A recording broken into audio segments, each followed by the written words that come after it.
Hey there, welcome back to Endless Horizons. I'm your host, Mark Lippman, and today we're back with another great adventure as we head west into Yellowstone National Park on our way to Denver, Colorado for a reading at the Poetry Rodeo and a special stop at Naropa University in Boulder, too. So sit back and stay tuned because we've got a great show lined up for you.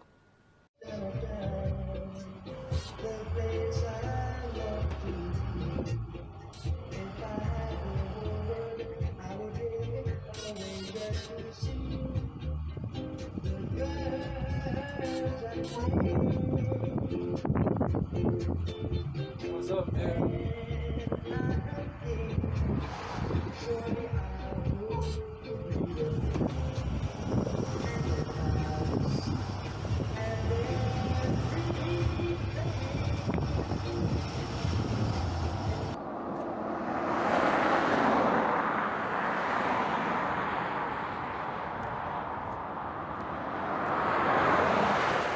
Hey, so welcome back to Endless Horizons. We're here on the outskirts of Yellowstone National Park right now, just taking a break to take a look at this natural beauty around us.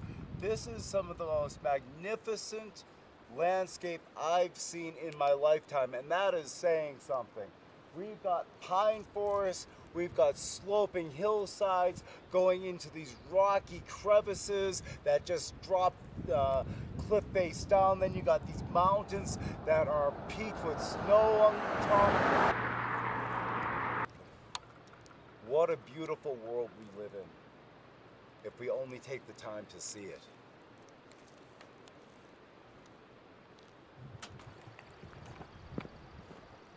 Hey, Jeremiah. Oi. Why don't you tell us about the trip here so far? The trip here so far. Well, tensions are perpetually rising and falling as we all try to assemble ourselves in our own visions, bouncing across America. There's been quite a bit of debauchery that has absolutely debased a number of cities. Shout out to my ex-girlfriend. I'm sorry I left you for this.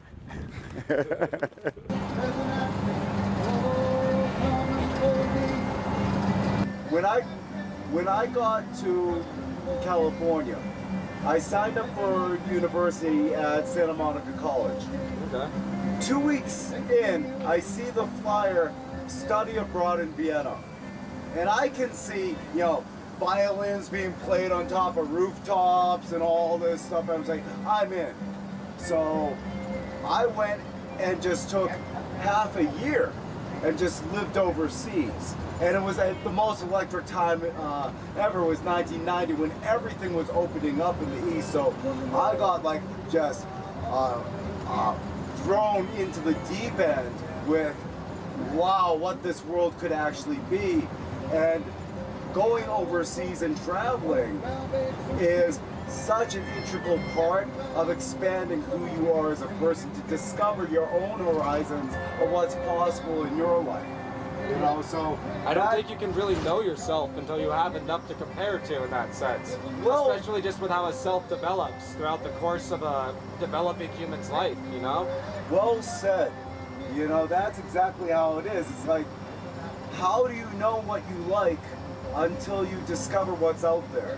That's why, America's fear of the unknown, Yeah. whether it shows itself in the form of xenophobia or it's weird nationalistic, agoraphobic tendencies, this country has been so isolated for so long, I think, and so many people don't move far away to experience things, especially in this era where we're so connected but so disconnected, so far from each other. Yes. Oh, good. And hopefully, opportunities like this can create those relationships. I really think people could watch this, but until you go out and do it, the documentary is just there to kind of tease a potential. You have to go out and take a bite. Well, that's kind of exactly what we're doing. It's it's not a question of anyone copying what we're doing, but we're following a specific dream that we've had our whole lives of seeing stuff like this. And once you see it, you say, oh, everyone should be able to see something like this. But finding your path is the most important thing, because it's yours. And being able to go out and do things like this to see the world a little bit adds so much just to your connection to this world, to your soul. Yeah. I think it helps you realize how interdependent everything is. Yeah. Like, one thing that like I've sank my teeth into a little bit over the last few years, though I probably haven't meditated enough, among other things, to be able to really like crack what I'm about to say. So this is just an idea to me. I'm not speaking from the perspective of experience right now. But the way we conceptualize the individual in the West, I think, isolates us in the same way as individuals. In the same way we were just talking about America and its xenophobia. I think there's a direct mirroring between that individual and that like larger collective entity that is humanity, or the subconscious, the collective subconscious, however you want to phrase it. So like when you travel, and I think you can kind of like disrupt that and expand your sense of self to include others, which I think that's like a fundamental aspect of developing as a human being. Yes. But our culture is so alienated from itself and distant that just everyone is now their own salesman for a self they portray online, or ego that's just unfettered and broiled over with probably a bunch of things I don't have a good understanding of that makes this nation what it is. But I know that I can feel the loneliness, and I can feel the isolation, and I feel the general disconnect from the world around us. Like I know there's a language out in these hills, a language older than these hills, and I don't know how to speak it, but in little moments I get crushed by beauty and remember I'm a part of all of it. Yes, that's exactly what that is. Of knowing that you're a part of something much larger than yourself.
Yes.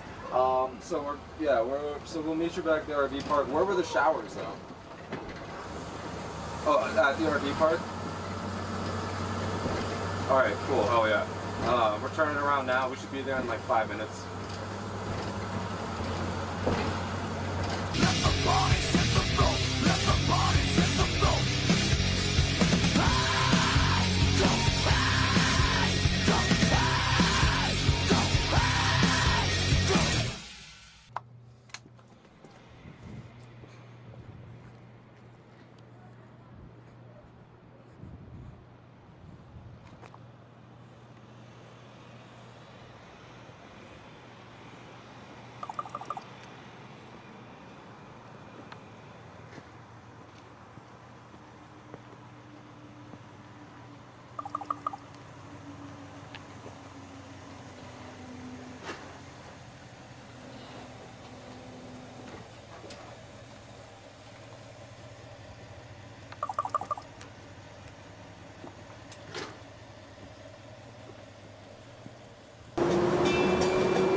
Now the adventure continues.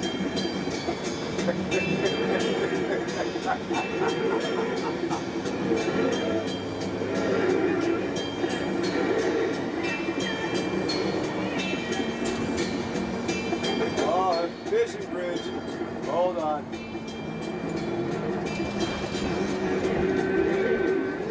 You know what they do on this bridge? Huh? You know what they do on this bridge? Fish, I'm guessing. Fish, exactly. But you're not supposed to give away my punchlines.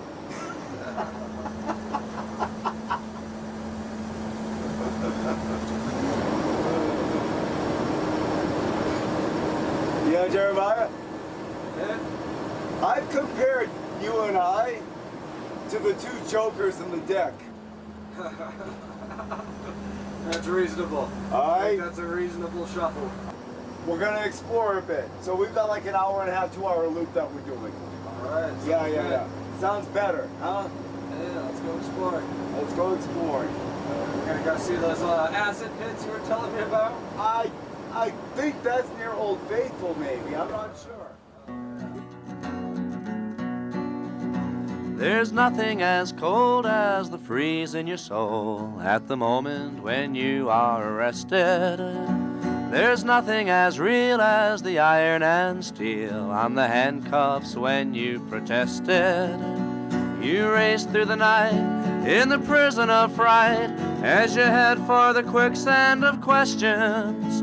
And children unborn will see you in scorn if ever you make a confession. And the click of the lock is a shiver of shock as you wonder what are their objectives. Up on your guard, for the voices are hard that belong to the cops and detectives. And it's hard to believe as they roll up their sleeves that you're in for more than a session.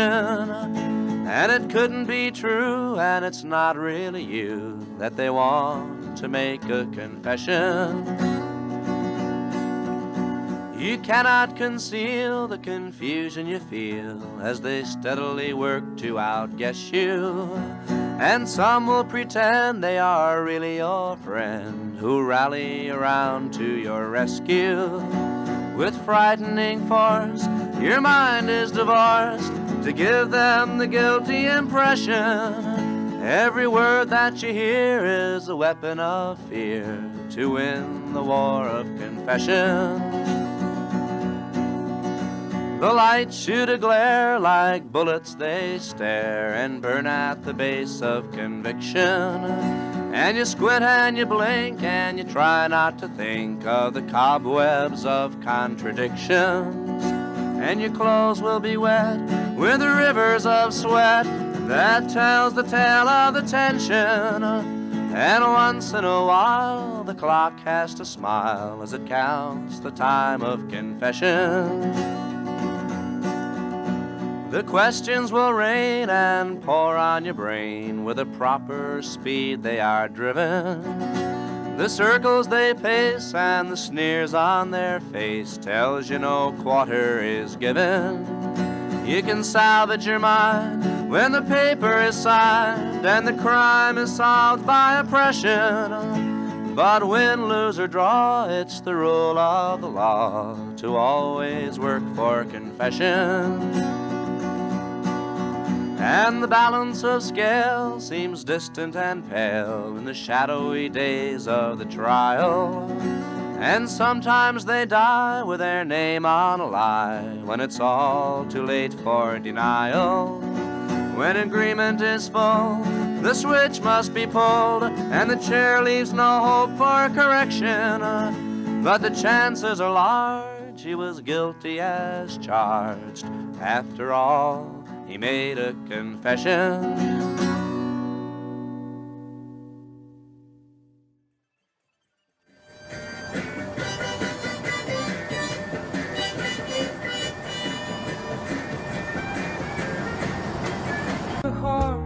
You're afraid to pay the fee, so you find yourself somebody who can do the job for free. When you need a bit of love, 'cause your man is out of town, that's the time you get me running, and you know I'll be around. I'm a fool to do your dirty work, oh yeah. I don't wanna do your dirty work no more. I'm a fool to do your dirty work, oh yeah. I'm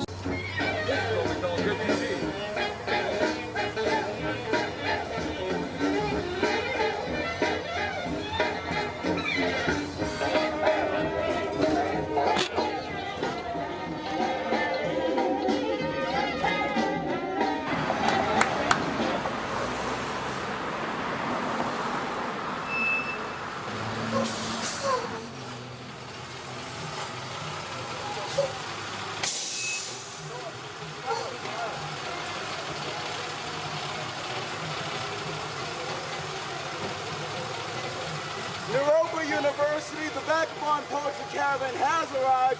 Class is session, and we're taking no quarter. No quarter. No quarter. Get on the bus. You too. See, and this is what we do for fun. Something is not quite right. It doesn't quite click.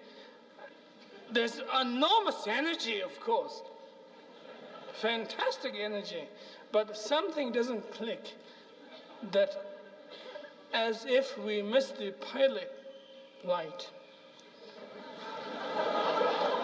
while the stove is burning.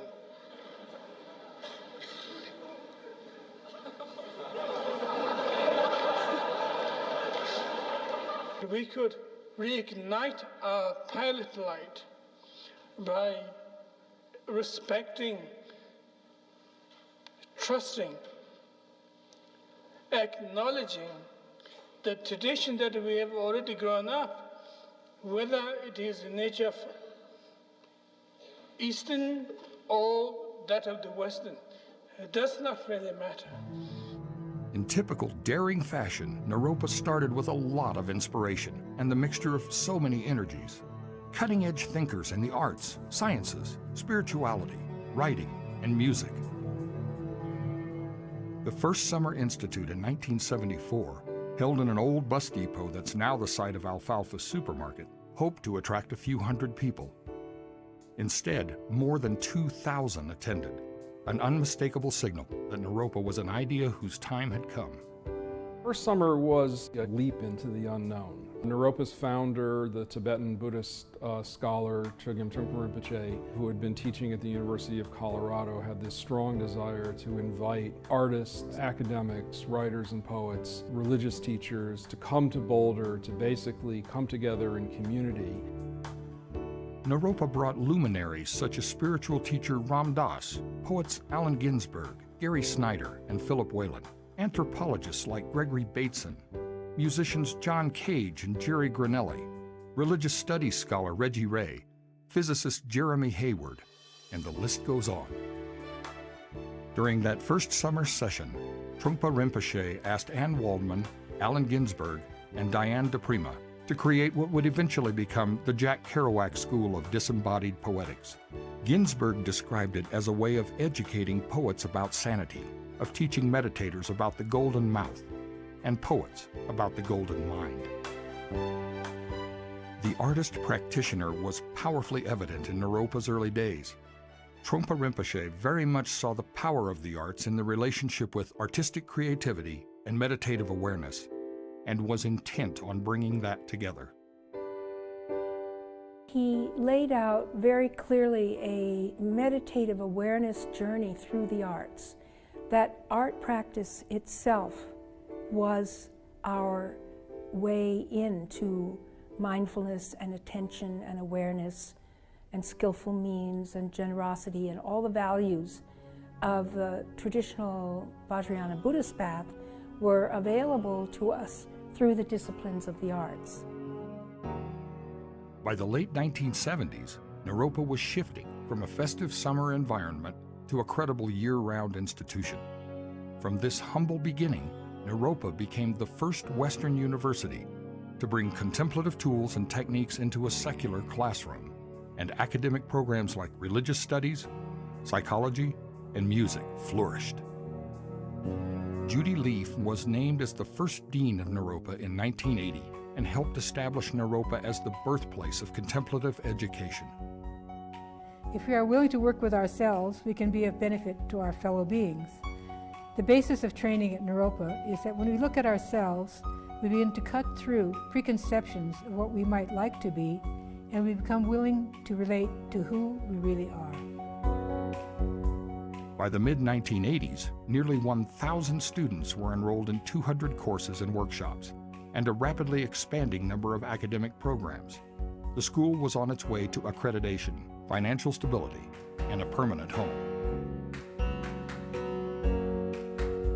Not long after Barbara Dilley succeeded Judy Leaf as Naropa's next leader, Naropa received accreditation. I think there's a feeling of being grounded and being having put our feet on the ground in America. So it meant that there were many more students who would aspire to be here who could receive the grants and the funding to do that.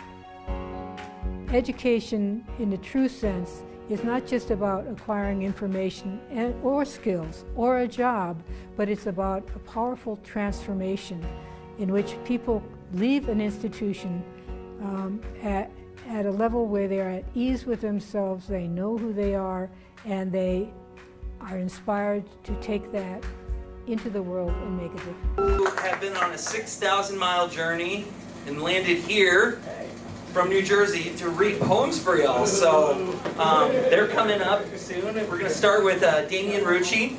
So just give a warm welcome, get to know these awesome folks, and give it up for Damien.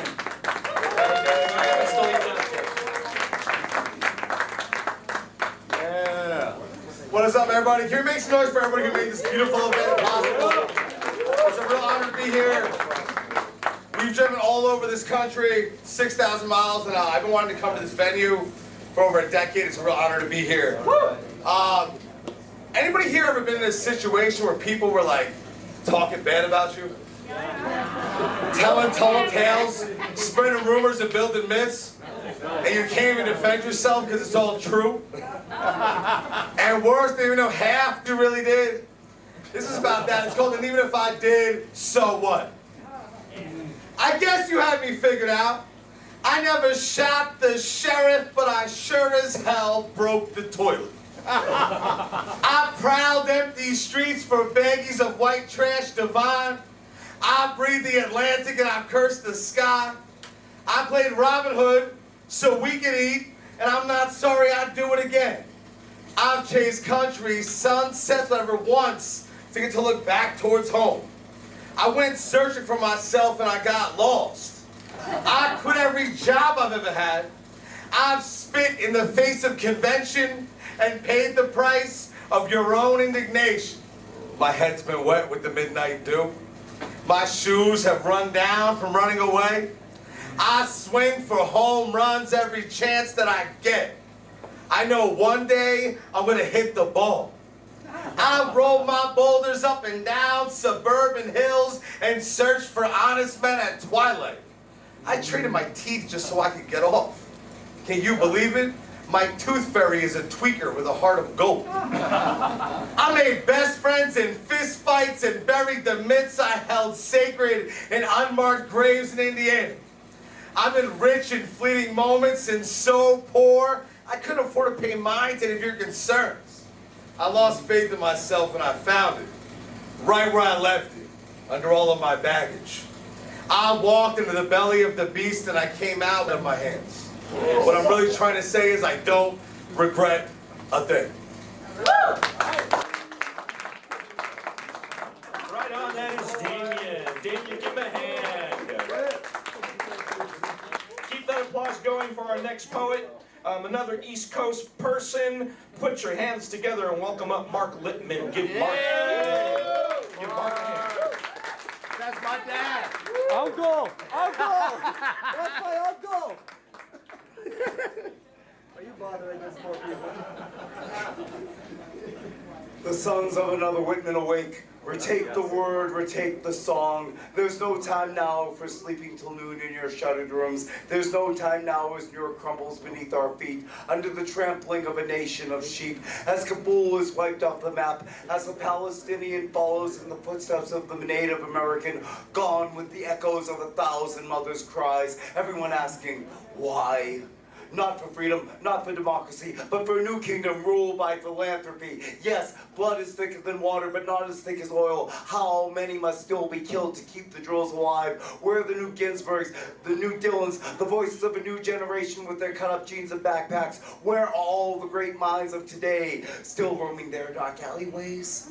Yes, Verlin Getty is still alive, but soon too Dick Cheney. The usurpers are still in the house and all the voices remain silent. How many Kyotos must be rejected? How many Johannesburgs overruled by a party of one? How many rulers selected and promises broken before we stand up and speak out and take back what should be ours? Guaranteed by birth. Whitman's wild children are all alive and well, so put down your glasses and pick up your pens, get in your buses, all going further, and let your voices be heard. Hi, my name's Mark Lemon, the U.S. National Beat Poet Laureate, and we're here today with the Babylon Poetry Caravan with a bunch of hooligans taking over Denver. No quarter. We're taking Denver by storm, and we're traveling on my poetry bus further, and we're spreading a message of peace and a vision for a better world. Because we can do that. All of those who've been saying that, oh, there's nothing I can do. The world is, but there's nothing I can do. Well, I'm calling bull, because it always seems impossible until it is done. Thank you very much. My name is Mark Littman. Babylon Poetry Caravan, Google it and keep us going. Get on the bus. Yeah! Give Mark a hand, give him a hand! Well, that's kind of a hand. Let's keep that applause going. For our next poet, welcome up Alex. Give Alex a hand. Yeah! Cowboy! Ragsdale! My name's Alex Ragsdale. I'm from New Jersey. I'm a poet and musician. And I'm actually really excited to be here in Denver. I haven't been back here in 10 years. Welcome. So yeah, the last time I was here, I didn't get anywhere near an awesome experience this. So thank you guys so much. Thank you to the Mercury Cafe, to the 36th annual Poetry Rodeo. Man, we really appreciate you guys. Go. In honor of the festival, I wanna read a poem, and it is, I'm gonna preempt this a little bit. It is a bit rowdy. So, this is after a guy out of New Jersey, his name's Dave Roscoe's. He wrote a poem called The Poets Are Busy, but in lieu of a festival, I like to remind us that the poets happen to be partying, right? So this is The Poets Are Partying. It's a recipe for disaster. These damn bastards want to sniff, smoke, and fight. Anything they can find. The poets are busy, poring over their livelihoods, braiding punk parables through barren burrows, roaring brass in scorched cathedrals, yammering about working class justice, harrowing hymns through heartaches, panegyric in front of the cafe at 11 p.m. Lambent streetlights make way to the soul's sapid stupor. Stoned confessionals pass from parched lips onto open minds. If a poet could sell something, man, he wouldn't. He'd rather trade a chopped book for a pack of smokes or a line of lightning. Get with it and move on.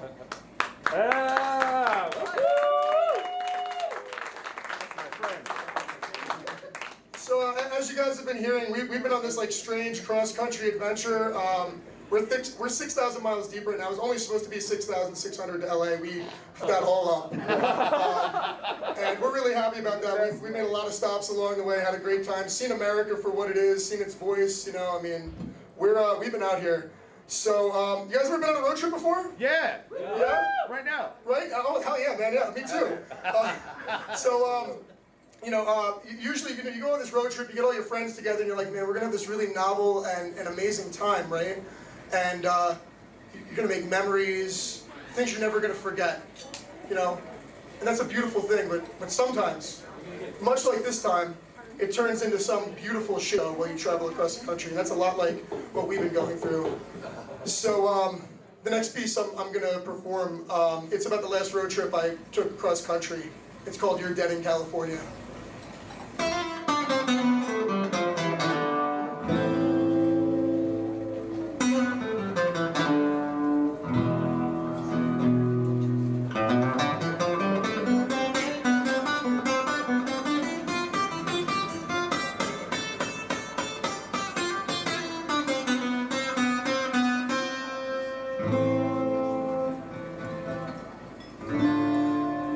West, past the rolling Ozark Bluffs, where the plains collide with the Rockies, and Denver stands an obelisk at their division. Centuries-old ghost towns sing their silhouettes on dust bowls and red rocks. Mountain roads lay waste to Aspen, towards prospector demise, and skeletal figures petrified in caverns, at the split of mountain oases and sandstone tundra. Buena Vista is still as the Arkansas booms. Reno was a skate park and a sand pit. All of Wyoming was a sanctuary. We saw for only a second, cause why stop in Yellowstone? It's just not pretty enough.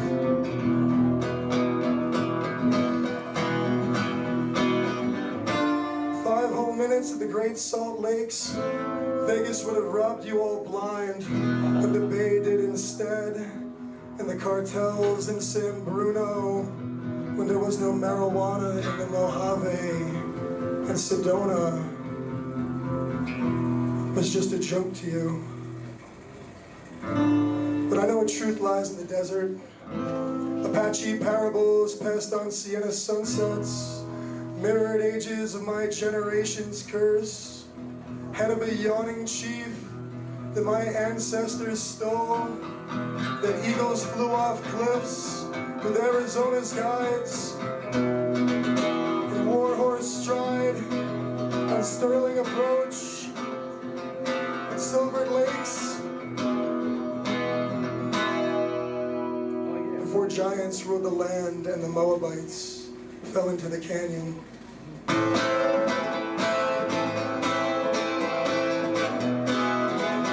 Woo!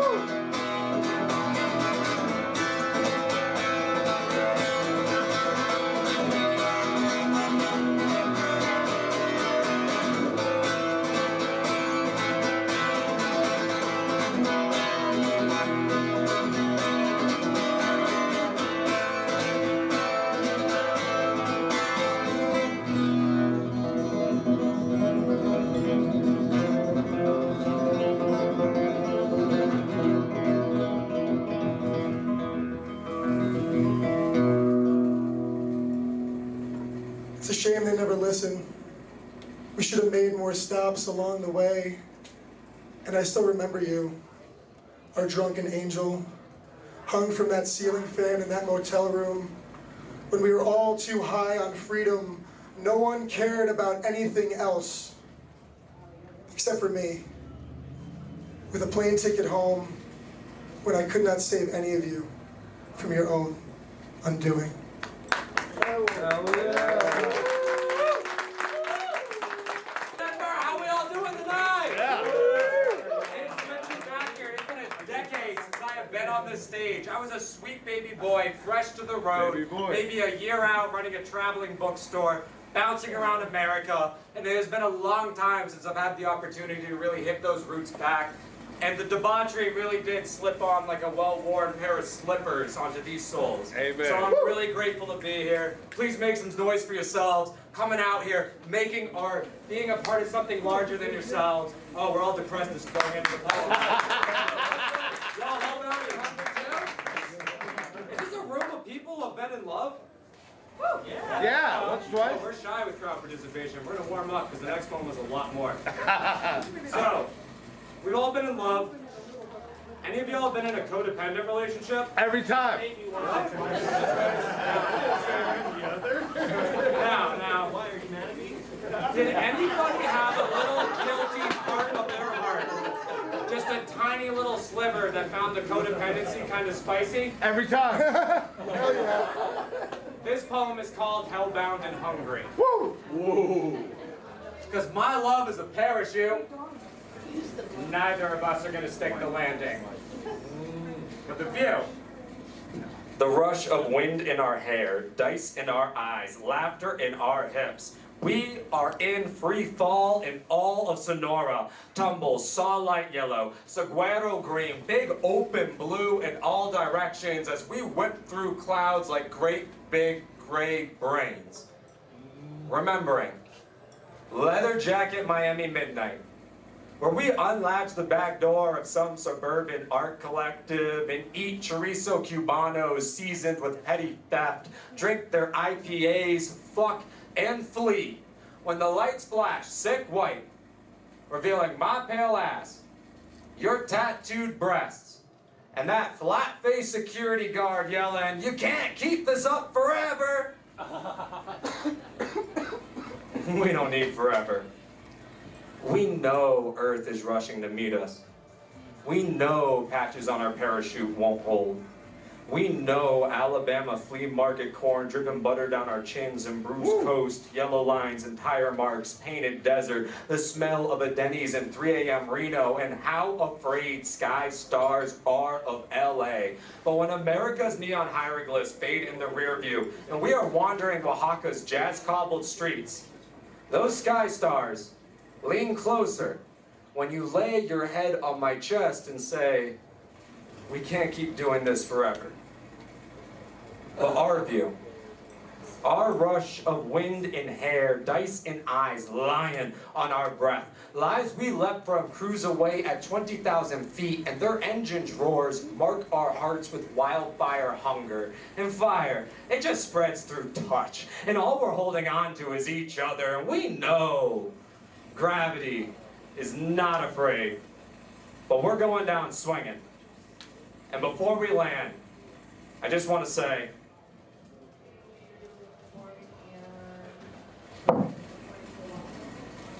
that relationship is done. What used to be God was a 10-year-old lying in the grass, chewing on a piece of grass, making shapes of the clouds.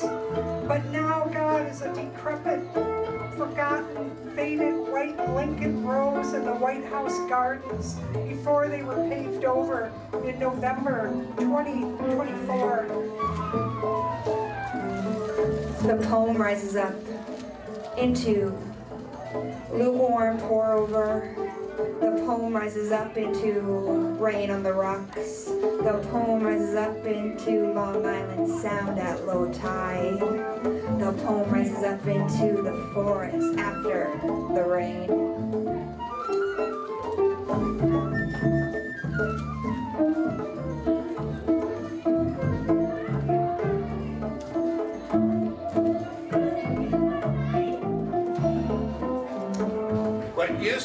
love has evolved to unyielding, indestructible, impenetrable silence, blocking any progress, vision, or contentment.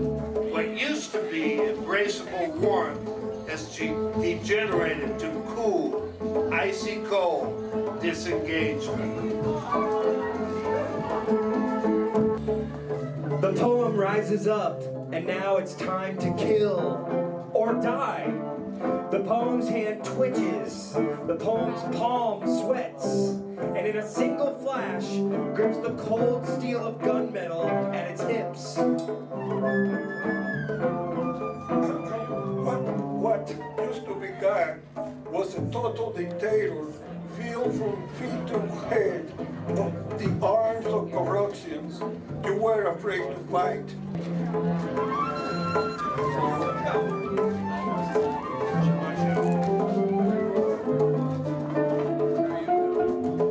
This poem rises up on dewdrop pedestals covered in metaphor, like cotton candy on a paper stick or a torn t-shirt trying to walk home.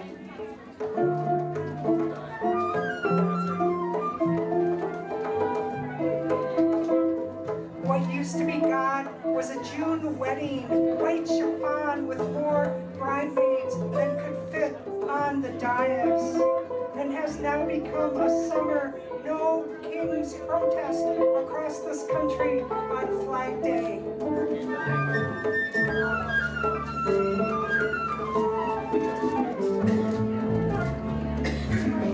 The poem is now living and breathing in every essence of its own existence.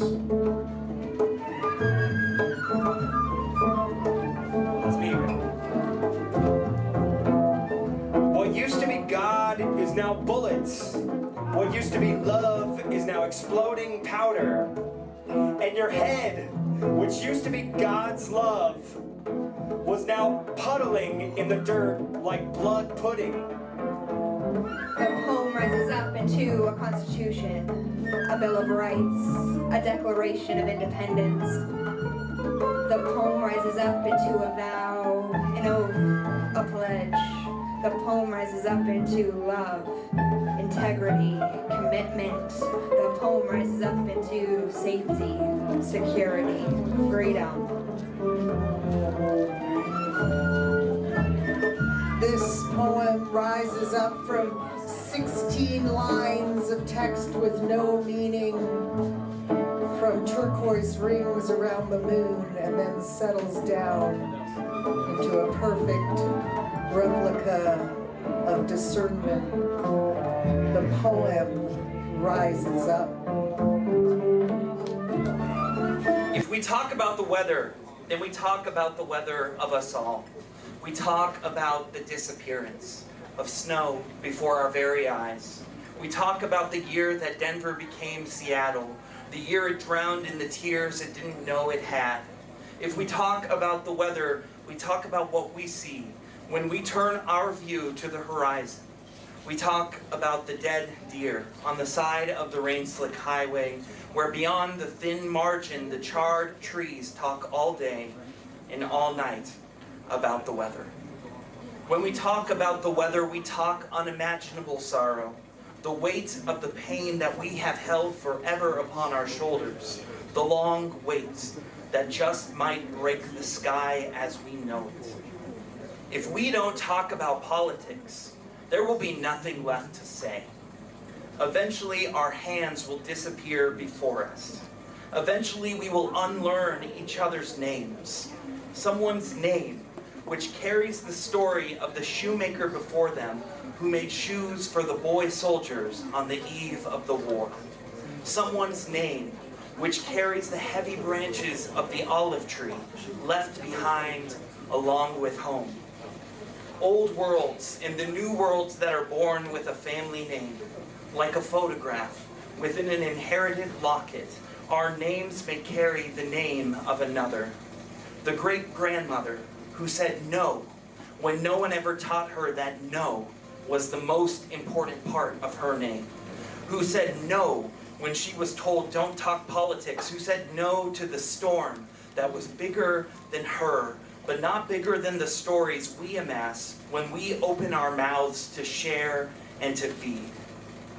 If we don't talk about sex, then we don't talk about the way our pleasure is inextricably entwined with creation, and even more so, simply each other's pleasure.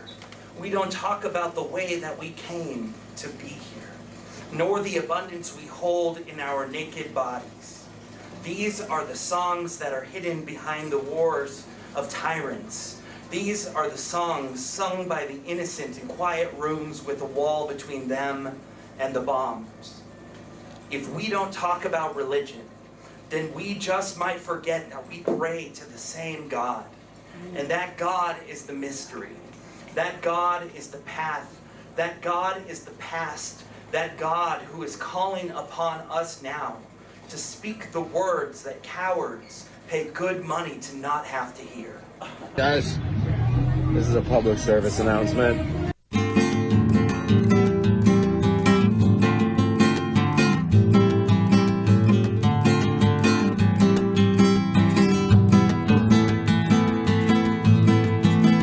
What about their children? What about their sons? How many ragged babies have fallen to our guns?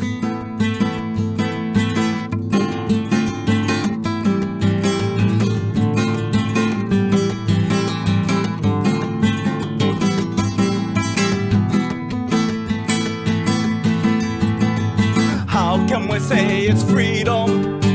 How can we bask in glory? How can we kill for lies, then turn around the story? What about their children? What about their sons? How many ragged babies have fallen to our guns?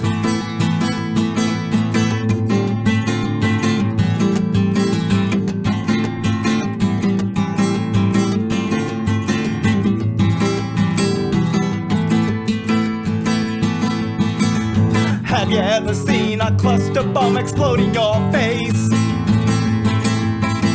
Maybe that's why they hate us, I don't know. Maybe it's because we're killing their entire race. When the day is done and you finally close your eyes, you'll be judged by the tears their children cried. So what about their children? What about their sons? How many ragged babies have fallen to our guns?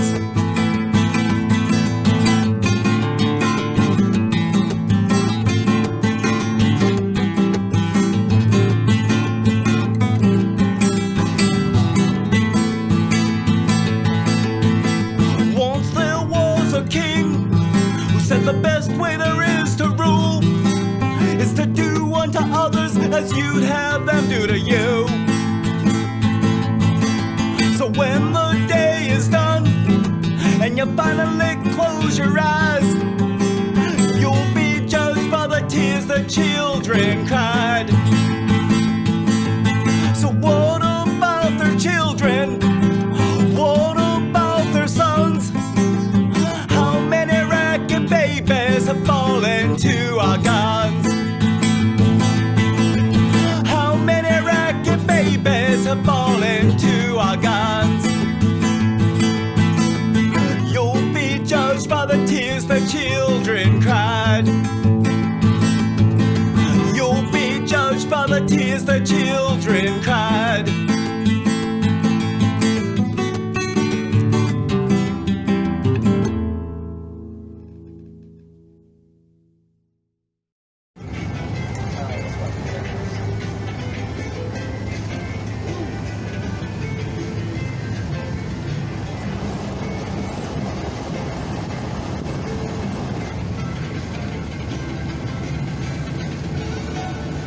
I tell you, this has been the most incredible scenic journey I've ever been on. It just keeps going from one gorgeous spot to another. And all stuff I've never seen before.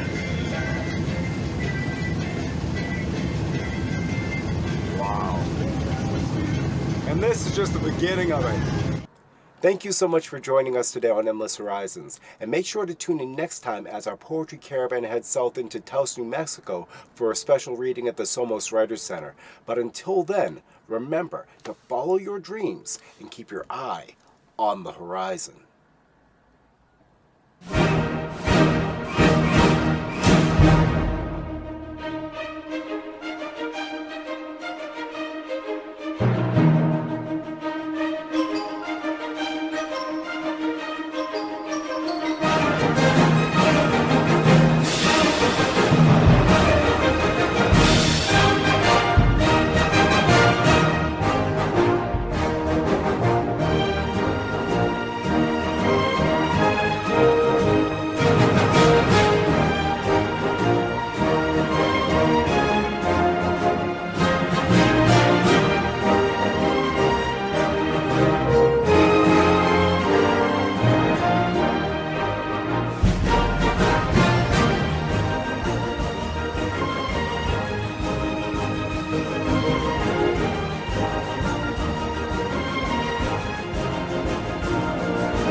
Our girlfriends. Our girlfriends. My ex-girlfriend, actually.